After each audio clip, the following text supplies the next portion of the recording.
Part 2 .NET Core GraphQL using Hotchocolate v11. So for the part 2, we're going to create mutations.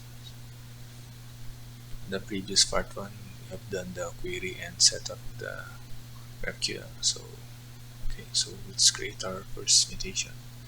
Let's create our task mutation.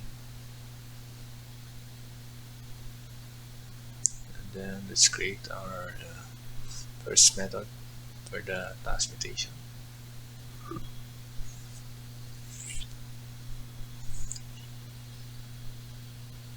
Let's call this Mutations.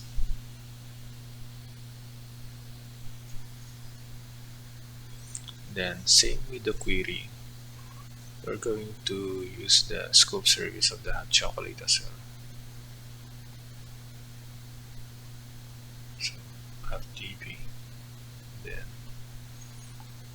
since this is a new task, we're going to add the task as a payload. Let's add the references.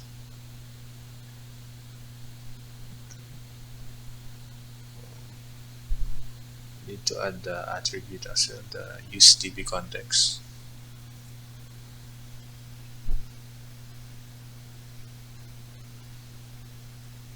Use DB context.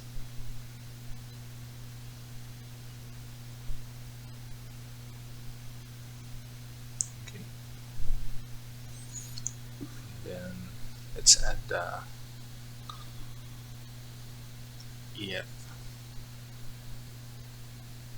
EF code for adding a new task.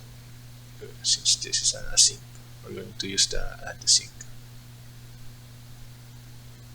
Okay, then save changes.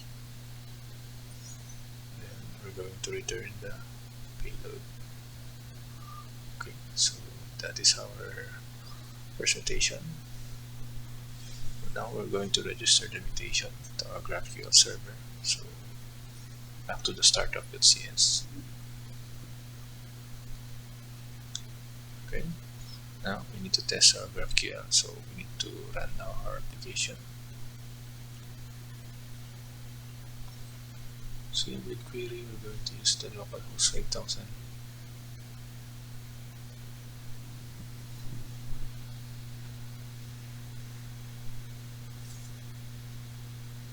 So we have reloaded our schema.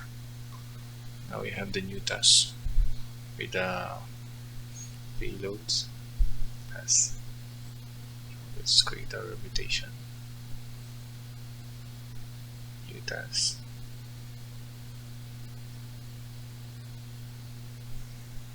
So this is the payload. For the payload, we're going to have the ID, name, and then task priority ID. Let's add the name. Click next session.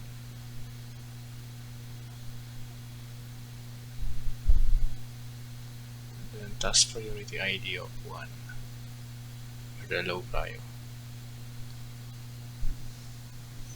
And then after that, we need to return the name. You can return ID as well, but for this example, we're just going to use the name. Task info consists of int, name, ID, name as priority ID. The name, we're just going to return the name. Hit save. Okay. So since our Netflix session is now been added,